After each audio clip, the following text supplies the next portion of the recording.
So in this video, I'm going to show you how to create a Koda type for the blog starter kit and use it in a template. You might have noticed that the way we are working now is quite tedious, where we make changes on our local machine and deploy this to Heroku before we can see if we've made any errors or if it's working. This is just a way to show you how to do specific things, but I do suggest that you get Koda and Koda blog starter kit working on your local machine and running your own local web server. The details of that is on the GitHub page, and this would be using or building a starter kit on your local machine. When you do this, the development of Koda types and templates is much easier, and you'll have instant feedback of any errors or anything happening before you actually release this to Heroku. So I'm going to continue using Heroku and my local machine in this way, just for the sake of brevity.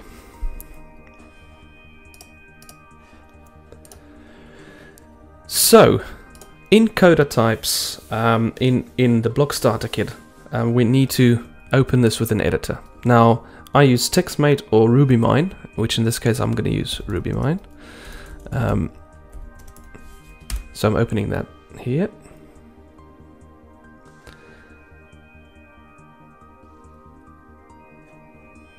And a blog starter kit, you'll see the templates and you'll see our Koda types, which exist in public Koda types. So these Koda types here, author, blog, archive, blog post, page, they are all displayed here. And these are the custom ones for the blog starter kit. So what we want to do is we want to create a new Koda type. And to do that, I'm just going to copy another one. Let's copy section. Let's call this news. So we want to change the title to the Koda news editor. The Koda type here would be the actual JSON file that we are creating, telling whatever's rendering this Koda type where to find its schema.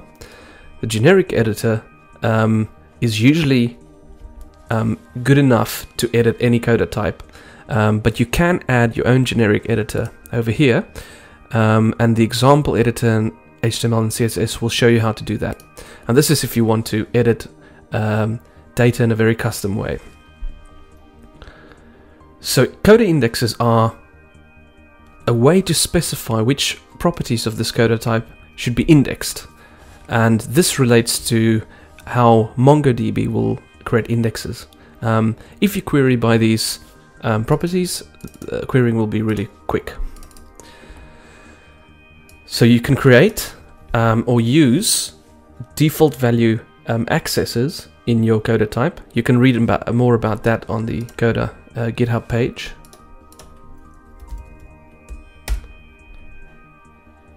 And also how to set up your starter kit on your local machine. So here, the default value accesses, you can have a timestamp or you can actually reference another property. So I'm going to keep date created in this way. Input hidden is the default. So if you leave that out, it will be a hidden input anyway. So I'm just going to call this, I'm just going to very quickly go through this and say news item name of the news item. Let's take the placeholder out. So in properties, you can add any HTML5 properties, which is specified also on the GitHub page. If you go to this page here, this will show you most of the HTML5 input types and how to use the validation and the regex patterns and etc. So these, all these you can put in properties here. So I'm going to leave that the way it is. I'm going to leave that the way it is. I'm going to make that news title of the news item. I'm going to take the placeholder out. Page ref, I'm going to take that out. tip. I'm gonna take that. And I'm just gonna keep the content. And it's a rich text. So all of the controls are displayed on the GitHub page again. Over here. So these are the available controls for single field values. And then you have collections in this way. You can also load content from Ajax. And we'll probably do that now. So what we want to do is we want to have a collection that will render an author from Ajax, from one of our other collections.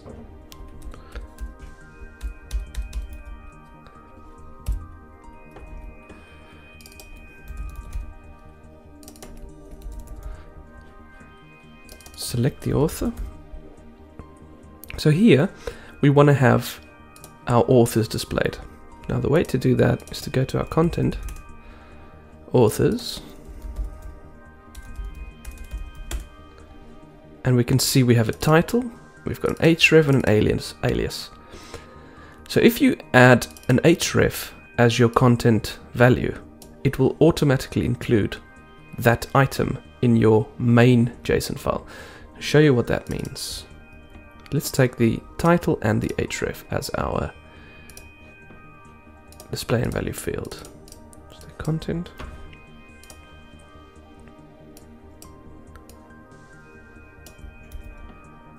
Title and href, so that's fine. We've got content, we've got tags. Okay, so this looks fine. That's our news Koda type. So all we need to do now is to register our Koda type in the type registration. So this is what shows up, or what tells the Koda UI where to find the Koda types and where to find the icons, etc. So you can specify any icons you want. So let's take news, which I already registered, custom news, generic editor. We have that PNG there, and we'll save that. So let's go and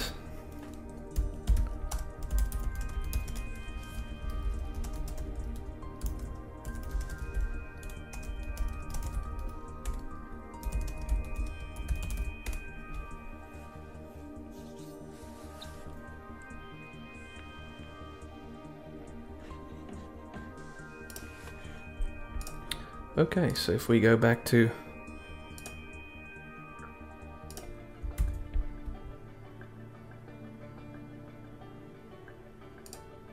see, there's now a news item, and this automatically realized that there's a new item, and now we can create a news section.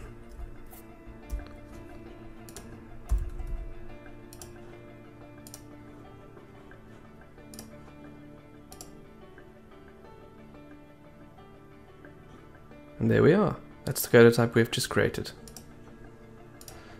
So let's say our first news item is our first news item. This is our first. We'll create Joe Blogs as the author, and let's get some content.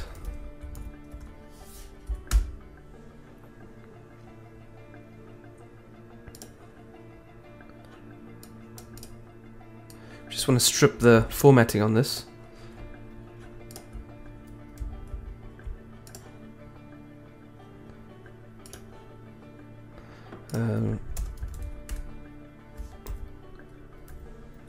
Oops, wrong one.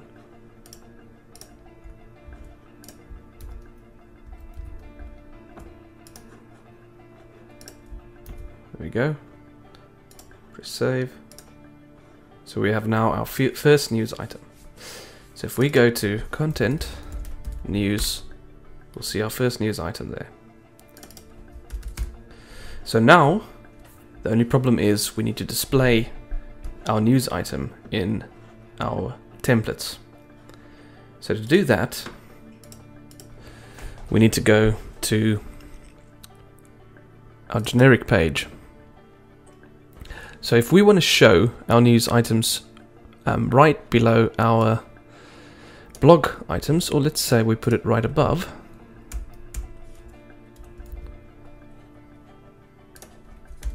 All we need to do is say, oh, this is not the one, sorry. It's in the layout. So here we say render partial latest posts. So partial is a small section of HTML that can be rendered inside a template. And this is so that you can reuse. So you can reuse this over here or there and have it appear on different sections of the page. So if we go to latest posts here, you'll see this is to do with blog posts. So let's go and create one called latest news.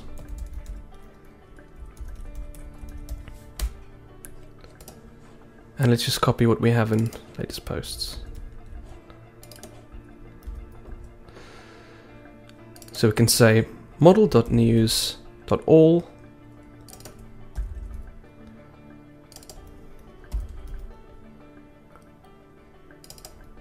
news.alias news.title. We don't have a teaser. We have an author. So that should be it. So all we need to do now is to render this.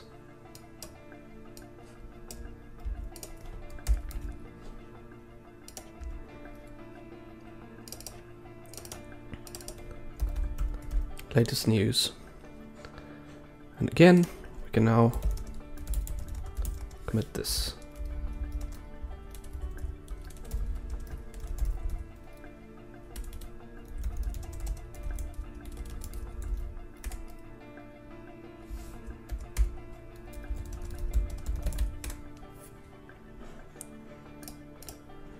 So I've deployed to Roku, but there was a small error, and this is exactly why you should have Koda working on your local machine and not developing in the way that I'm developing right now. So I've added news here, and I'm going to deploy to Roku again. Just going to pause that so that you don't have to go through that. Right, so I've actually deployed it now, and there it is on our home page.